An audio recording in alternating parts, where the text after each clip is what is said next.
نحمده ونصلي على رسوله الكريم أما بعد قال الله تبارك وتعالى في القرآن المجيد والفرقان الحميد أعوذ بالله من الشيطان الرجيم بسم الله الرحمن الرحيم وأقيموا الصلاة وآتوا الزكاة واركعوا مع الراكعين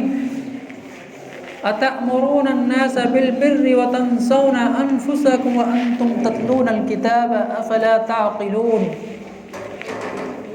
واستعينوا بالصبر والصلاة وإنها لكبيرة إلا على الخاشعين الذين يظنون أنهم ملاقو ربهم وأنهم إليه راجعون صدق اللہ العظیم. وقال رسول اللہ صلی اللہ علیہ وسلم من ترک الصلاة متعمدا فقد کفر او کما قال علیہ الصلاة والسلام. اللہم صل علی سیدنا و مولانا محمد وعلی آل سیدنا و مولانا محمد وبارک وسلم.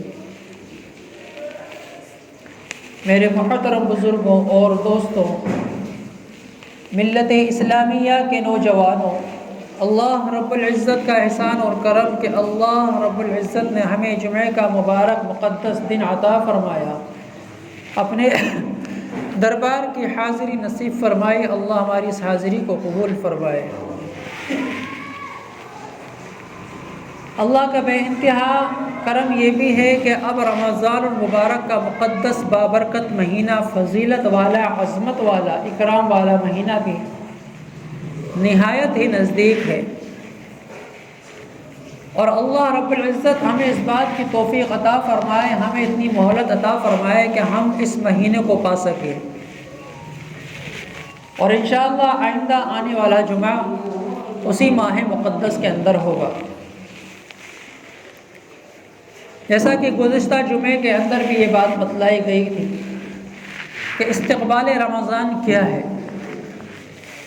کہ رمضان آنے والا ہے، ہمیں رمضان کا استقبال اور اکرام کس طریقے سے کرنا ہے،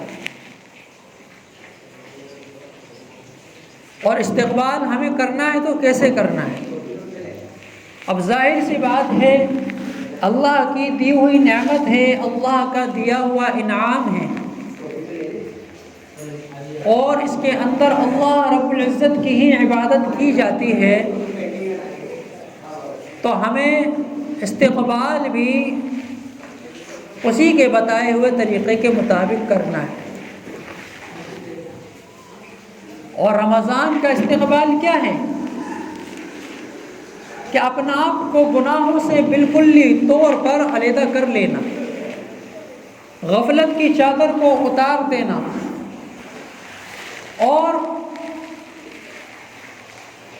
عبادت کے لیے اپنے آپ کو کمر بستہ کر لینا، اپنے آپ کو ذہنی طور پر بھی اور جسمانی طور پر بھی بالکل تیار کر لینا. یہ رمضان کا استقبال ہے. اور جب اللہ رب العزت اس مہینے کو ہم کو عطا فرما دے تو جتنی زیادہ سے زیادہ ہم سے ہو سکے ہم اس میں عبادت اللہ رب العزت کی کریں. جا بجا جو بھی ہم عبادت کرتے ہیں، چاہے وہ نماز پڑھتے ہیں یا روزہ رکھتے ہیں، ان کے جہاں آخرت کے فوائد بتلائے گئے ہیں وہیں دنیا کے بھی فوائد بتلائے گئے ہیں. جہاں ان کے روحانی فائدے بتلائے گئے ہیں وہیں ان کے جسمانی فائدے بھی بتلائے گئے ہیں. لیکن یہ اکثر دیکھا جاتا ہے کہ ایک انسان پابندی کے ساتھ نماز پڑھ رہا ہے، لیکن جیسا کہ اس نے اس کے فضائل سنے تھے، فائدے سنے تھے کہ اس کا یہ جسمانی فائدہ ہے، یہ روحانی فائدہ ہے، لیکن اس کو وہ حاصل نہیں ہوتا. اسی طریقے سے کسی انسان نے روزے کے فائدے سنے کہ اس کا یہ جسمانی فائدہ ہے اور یہ روحانی فائدہ ہے، اور وہ روزہ رکھتا بھی ہے لیکن اس کو وہ فائدہ حاصل نہیں ہوتا۔ اسی طریقے سے اللہ رب العزت کی اور بھی عبادتیں ہیں، تو آدمی اس عبادت کو کرتا ہے اور جب اس کو وہ فائدہ اس کا نظر نہیں آتا تو وہ اس کی طرف سے بدگمان ہو جاتا ہے، بدظن ہو جاتا ہے۔ مثال کے طور پر کوئی آدمی پریشان حال ہے، کسی اللہ والے نے اسے سمجھا دیا کہ بھئی اللہ تعالیٰ سے اپنا رجوع کرو، نماز کی پابندی کرو، نماز پڑھو، اللہ تعالیٰ تمہارے تمام مسائل کو حل کر دے گا۔ اس کے بعد سمجھ میں آ گئی، اس نے سوچا چلو بھائی سب کچھ کر کے میں نے دیکھ لیا، اب نماز بھی پڑھ کے دیکھ لیتا ہوں۔ اب ہفتہ 10 دن وہ نماز پڑھتا ہے لیکن اس کو کوئی فرق نہیں پڑتا، اس کی پریشانی حل نہیں ہوتی۔ اب وہ ہفتہ 10 دن کے بعد پھر ٹوٹنا شروع ہو جاتا ہے، کوئی فائدہ نہیں ہو رہا، کوئی فرق نہیں پڑ رہا، میری جو پریشانی جیسی تھی وہ ویسی کی ویسی ہے۔ تو ہم نے اصل میں اللہ تعالیٰ کے وعدوں کو ہم نے سمجھا نہیں ہے، ہم نے عبادت کے جو جسمانی اور روحانی فائدے ہیں ان کو ہم نے سمجھا نہیں ہے۔ سب سے پہلی بات تو یہ ہے کہ اس کا فائدہ حاصل ہونے کے لیے اس نے جو نماز کو شروع کیا ہے وہ اپنی غرض سے شروع کیا ہے، وہ اللہ کو راضی کرنے کے لیے نہیں کیا۔ کسی نے اس سے کہہ دیا کہ بھئی اللہ تعالیٰ سے رجوع کرو، نماز کی پابندی کرو، اللہ کو راضی کرو، اللہ تعالیٰ تمہاری ساری پریشانیوں کو دور کر دے گا، تو اب جو اس نے نماز پڑھنی شروع کی ہے وہ اپنی پریشانی کی وجہ سے تو کی ہے کہ میری پریشانی حل ہو جائے گی، وہ اس وجہ سے نہیں کی کہ اللہ رب العزت مجھ سے راضی ہو جائے، میرا پروردگار عالم مجھ سے راضی ہو جائے۔ تو بہت سے لوگ بیچارے ایسے بھی ہیں جو نئے نئے نماز شروع کرتے ہیں، ان کے مسئلے حل نہیں ہوتے تو وہ بدظن ہو جاتے ہیں، یار اس سے بھی کوئی فرق نہیں پڑ رہا۔ تو ہم نے اس کے اصل میں معنی کو سمجھا نہیں ہے، ہم نے عبادتوں کی روح کو ابھی جانا نہیں ہے۔ ایک مثال سے اس بات کو سمجھیے کہ مارکیٹ کے اندر اور میڈیکل اسٹوروں کے اندر تقریباً ہر مرض کی، ہر بیماری کی دوائی ہوتی ہے۔ اب ایک انسان کا مرض تو ایسا ہے کہ ابھی 2-4 دن پہلے وہ شروع ہوا، یعنی پرانا مرض نہیں ہے، 2-4 دن سے وہ شروع ہوا، اس نے دوائی لی جا کر، وہ دوائی کام کر گئی اس پہ۔ اور ایک مرض، بیماریوں کی بہت ساری قسمیں ہوتی ہیں، کوئی پرانا ہوتا ہے، کوئی دائمی ہوتا ہے، تو اب ایک مرض اس کے ایسا لگا ہوا ہے جو سالوں سال سے چلا آ رہا ہے، اس نے ادھر کی بھی دوائی کھا لی، ادھر کی بھی دوائی کھا لی، ادھر کی بھی دوائی کھا لی، پھر کسی نے بتا دیا کہ بھئی فلاں جگہ چلے جاؤ، وہ دوائی استعمال کر کے دیکھ لو، اس سے بہت فائدہ ہوگا۔ پھر وہ وہاں بھی گیا، ہفتہ 10 دن اس نے وہ دوائی کھائی، اس سے بھی اس کو فائدہ نہیں ہوا۔ کیوں نہیں ہوا؟ کیونکہ اس کا جو مرض ہے، اس کی جو بیماری ہے وہ بہت پرانی ہے، اس کے اندر پیوست ہو چکی ہے۔ تو جتنا وقت اس بیماری کو اپنی جگہ بنانے کے اندر لگائے تو کم سے کم اتنا یا اس سے آدھا وقت تو اس کو نکلنے میں بھی لگے گا۔ اگر 10 سال پرانی بیماری ہے بھائی، تو بھائی 1-2 سال تو اس کو نکلنے میں بھی لگیں گے۔ تو اسی طریقے سے گناہوں کی نحوست کچھ ایک ایسی ہوتی ہے، انسان جب اللہ رب العزت سے، کسی کی 40 سال عمر ہو گئی، کسی کی 30 سال عمر ہو گئی، کسی کی 35 ہو گئی، کسی کی 50 ہو گئی، اور اس نے یہ سارا کا سارا عرصہ اللہ سے دوری میں گزارا ہے نہیں؟ کتنے لوگ ایسے ہماری نظروں کے اندر اور آپ کی نظروں کے اندر، نہ جانے کتنے لوگ ایسے ہیں کہ جی 20 سال 25 سال 30 سال کی عمر ہو گئی، ان کو نماز تک کا نہیں پتہ ہوتا کہ نماز پڑھتے کیسے ہیں۔ تو اتنی غفلت کی جب زندگی وہ گزاریں گے اور اتنی دوری کی زندگی وہ گزاریں گے، اور پھر وہ ایک دم کسی کے کہنے سننے سے وہ اگر نماز پڑھنا بھی شروع کریں گے تو کیا ایک دم ان کی جو گناہوں کی نحوست ہے کہ وہ ایک دم ختم ہو جائے گی؟ نہیں، ان کو جد و جہد کرنی پڑے گی۔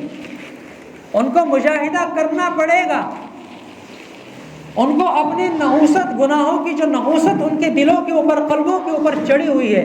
اور ان کے خون کے اندر، رگوں کے اندر پیوست ہو چکی ہے، تو اس کی دھلائی کے اندر، صفائی کے اندر ٹائم لگے گا۔ ہاں ہوگا ضرور، یہ اللہ کا وعدہ ہے، ان الصلاۃ تنہی عن الفحشاء والمنکر ولذکر اللہ اکبر، کہ بلا شبہ نماز جو ہے بے حیائی اور برے کاموں سے روکتی ہے، یعنی کہ روکتی بھی ہے، اور ان کے جو اثرات ہمارے جسموں کے اندر، ہمارے دلوں کے اندر، دماغ کے اندر، ہمارے خون کے اندر پیدا ہو چکے ہیں اور رچ بس چکے ہیں، تو ان کی بھی وہ دھلائی کرتی ہے۔ وَلَذِكْرُ اللَّهِ أَكْبَرُ، کیونکہ نماز کے اندر اللہ کا ذکر ہوتا ہے، تو فرما دیا کہ اللہ کا ذکر بہت بڑی چیز ہے، لیکن اللہ کے ذکر کو جیسا کہ اس کے کرنے کی شرط ہے اس حساب سے کرو تو صحیح، پورے انہماک کے ساتھ کرنا ہے، پوری دل جمی کے ساتھ کرنا ہے، آزمانے کے لیے نہیں کرنا کہ دیکھتے ہیں چلو بھائی نماز سے بھی فائدہ ہوتا ہے یا نہیں ہوتا، تو تم اللہ کو آزما رہے ہو۔ اللہ تعالیٰ کو یہ پسند نہیں ہے کہ کوئی اللہ کو آزمائے، یہ اللہ کی شان ہے کہ اللہ اپنے بندوں کو آزماتا ہے۔ ہمیں اس بات کا حق نہیں ہے کہ ہم اپنے آقا کو، ہم اپنے خالق کو، مالک کو، اپنے پروردگار کو آزمائیں، ہمیں اس کو آزمانا نہیں ہے۔ خیر بہرحال، جو میں نے سورہ جو چند آیات ہے ابھی تلاوت کے خطبے کے اندر، اقیموا الصلاۃ وآتوا الزکاۃ وارکعوا مع الراکعین، کہ نماز کو قائم کرو اور زکوٰۃ کو ادا کرو اور رکوع کرنے والوں کے ساتھ رکوع کرو، یعنی کہ جماعت کی نماز کے ساتھ نماز کو ادا کرو۔ آگے فرمایا اتأمرون الناس بالبر وتنسون انفسکم، کہ بڑے عجیب اور غضب کی بات ہے کہ تم دوسروں کو تو بھلائی کا حکم کرتے ہو، نیکی کا حکم کرتے ہو، اور خود اس کو نہیں کرتے، خود اس پر عمل نہیں کرتے۔ وَأَنْتُمْ تَتْلُونَ الْكِتَابَ، حالانکہ تم اللہ تعالیٰ کی کتاب کی تلاوت بھی کرتے ہو۔ أَفَلَا تَعْقِلُونَ، کہ تم کیا اس بات کو نہیں سمجھتے اچھے طریقے سے؟ تو اس میں ہر قسم کا گروہ شامل ہے، کہ بہت سے ماں باپ ایسے ہوتے ہیں جو خود تو نماز کی پابندی نہیں کرتے یا نیک کام نہیں کرتے، لیکن اپنی اولاد کو نیکی کا حکم کرتے ہیں، بھائی جا نماز پڑھا کر، بھائی نماز پڑھا کر۔ اچھا، سمجھانے کا طریقہ بھی بہت الگ ہوتا ہے ان کا، کوئی پیار کا اور کوئی اصلاح کا طریقہ نہیں ہوتا، لٹھ مار طریقہ ہوتا ہے، بھائی نماز پڑھا کر نماز۔ بہت سے لوگوں کو میں نے اکثر دیکھا ہے، اور خود کا کیا حال ہے کہ وہ خود مسجدوں میں نہیں جاتے۔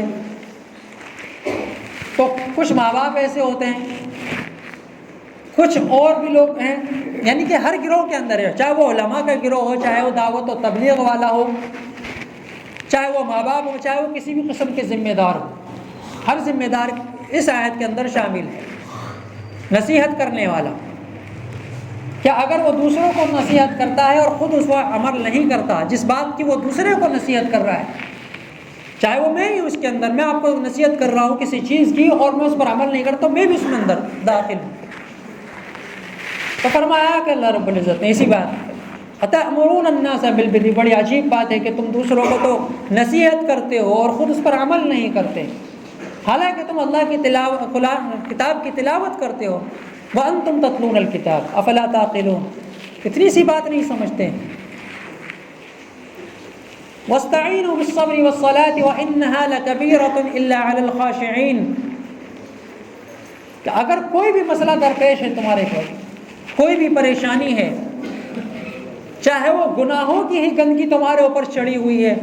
صرف یہ نہیں ہے کہ صرف ہمارے اوپر دنیاوی مشقتیں، دنیاوی پریشانیاں ہیں، کاروبار نہیں چل رہا، بیماری ہے، تو بس ہم اسی کے لیے کیا کہتے ہیں، اللہ رب العزت سے مدد چاہیں گے، نہیں، اپنے گناہوں کے بارے میں بھی، اپنے گناہوں سے توبہ کرنے کے بارے میں بھی، اپنے گناہوں سے اپنا آپ کو پاک کرنے کے بارے میں بھی صبر اور نماز کا سہارا لو۔ واستعینوا بالصبر والصلاة، کہ صبر اور نماز کے ذریعے سے اللہ رب العزت کی مدد حاصل کرو۔ وَإِنَّهَا لَكَبِيرَةٌ إِلَّا عَلَى الْخَاشِعِينَ، کہ بلا شبہ یہ نماز کچھ دشوار ضرور ہے، یعنی کہ اس کے اندر کچھ مشقتیں تو ہیں. کبھی کاروبار کو انسان تھوڑا چھوڑ کر آگے پیچھے کر آتا ہے، اپنے ضروری کاموں کو انسان تھوڑا سا ادھر ادھر کر کے آتا ہے، تو کچھ مشقت تو ضرور ہے. اور اجر کس چیز پر ہے؟ اللہ رب العزت کے جو وعدے ہیں اجر کے، وہ مشقت کے اوپر ہی ہیں. یہ آزمائش ہے ہمارے لیے کہ ہم اللہ رب العزت کے لیے اپنی دنیاوی زندگی کے اندر سے ہم کتنا وقت نکال رہے ہیں. تو فرمایا وَإِنَّهَا لَكَبِيرَةٌ إِلَّا عَلَى الْخَاشِعِينَ کہ بلا شبہ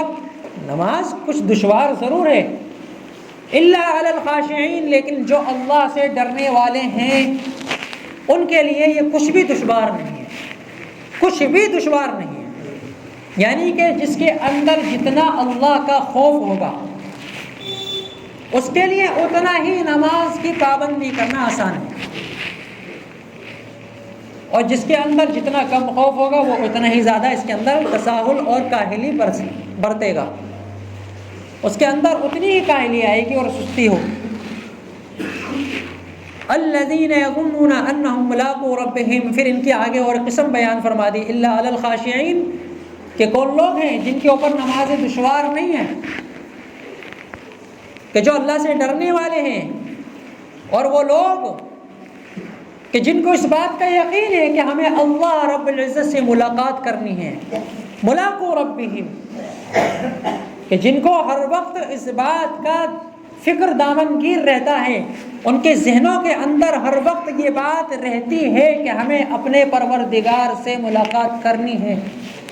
وَأَنَّهُمْ إِلَيْهِ رَاجِعُونَ اور جو یہ بات بھی جانتے ہیں کہ ہم کو اس کی طرف لوٹ کر جانا ہے، ہم کو اپنے پروردگار کی طرف لوٹ کر جانا ہے، جو اس بات کو بھی اپنے وہم و گمان کے اندر رکھتے ہیں، اپنے خیال کے اندر ہر وقت رکھتے ہیں. تو ان لوگوں کے لیے نماز جو ہے بالکل بھی دشوار نہیں ہے. تو یہ نماز کا موضوع یہاں پر اس وقت میں نے جو بیان فرمایا ہے، کیونکہ عبادتوں کے اندر سب سے افضل ترین عبادت، چاہے وہ حج ہو، چاہے وہ قربانی ہو، چاہے وہ روزہ ہو، چاہے وہ زکوٰۃ ہو، حالانکہ یہ سب فرض ہیں، حج ہے، زکوٰۃ ہے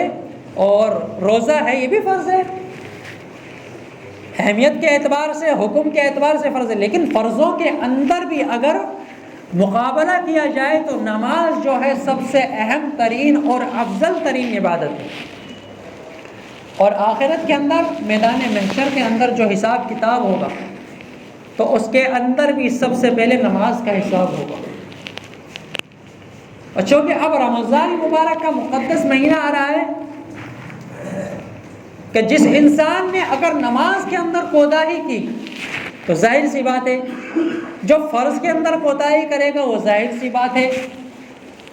وہ سنتوں کے اندر بھی کوتاہی کرے گا، وہ تراویح کے اندر بھی کوتاہی کرے گا. کیونکہ ظاہر سی بات ہے جب اسے وہ خود یہ سوچے گا بھائی جب میں فرض ہی نہیں پڑھ رہا تو میں تراویح کیا پڑھوں. بہت سے لوگ سوچتے ہیں اس بات کو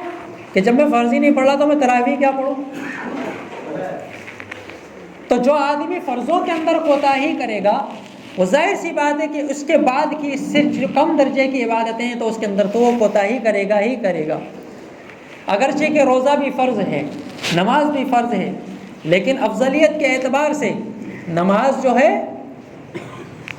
درجے کے اعتبار سے، افضلیت کے اعتبار سے نماز اوپر ہے. تو ظاہر سی بات ہے جب وہ نماز کے اندر کوتاہی کرے گا تو روزے کے اندر بھی کوتاہی کرے گا. تو مقصد یہ ہے کہ ہم اپنے آپ کو مستعد کریں اللہ رب العزت کی سب سے اہم ترین ہمارے اوپر فرض کی گئی عبادت کو ہم اپنے معمول کے اندر لے کر آئیں. اس کے لیے ہم اپنے آپ کو خوب اچھے طور پر تیار کریں، ذہنی طور پر بھی اپنے آپ کو تیار کریں اور جسمانی طور پر بھی ہم اپنے آپ کو تیار کریں. اور ابھی سے یہ ارادہ پختہ اور پکا ارادہ کریں کہ انشاءاللہ پورے رمضان کے اندر 5 وقت کی نمازوں کو جماعت کے ساتھ ادا کریں گے انشاءاللہ. اور جب ہم نے نماز کا جب یہ ارادہ کیا تو ظاہر سی بات ہے پھر ہم اس کے بعد روزے کی بھی کوشش کریں گے کہ جب ہم 5 وقت کی نماز پڑھیں گے تو انشاءاللہ ہم روزہ بھی رکھیں گے. میں نے اپنی زندگی میں آپ نے بھی دیکھوں گے، آپ کی بھی ماشاءاللہ زندگی بڑی گزری ہے، بڑے بڑے ایسے متقی پرہیزگار لوگ دیکھے ہیں کہ جسمانی طور پر بڑے کمزور، میں تو بہت اچھا ہوں، میں تو پھر بھی بہت اچھا ہوں اللہ کے شکر سے، بڑے بڑے بوڑھے لوگ، اور ایسے ایسے لوگ میں نے دیکھے ہیں۔ ایک میں کھجوری کے اندر تقریباً 14-15 سال پہلے ایک مسجد میں ہوتا تھا، تو وہاں پہ ایک ڈاکٹر صاحب آتے تھے اور بہت عمر تھی ان کی، تقریباً 70 سال کے آس پاس ان کی عمر ہوگی، اور کمر سے وہ جھکے ہوئے تھے، ان کی کمر سیدھی نہیں ہوتی تھی، وہ ہمیشہ بالکل جھکے ہوئے رہتے تھے جیسے آدمی عام طور سے رکوع کے اندر ہوتا ہے، یہ ان کی بیماری تھی۔ لیکن ان کی خوبی کیا تھی؟ کھجوری کے اندر آج بھی ایک معمول ہے، ایک جامع مسجد ہے، وہاں پہ مفتی عبداللہ صاحب ہیں کافی سالوں سے، وہ پہلے 5 دن کا قرآن کریم سناتے ہیں، پھر اس کے بعد دوسرا قرآن، چھٹے دن سے پھر دوسرا شروع ہو جاتا ہے۔ تو وہ ڈاکٹر صاحب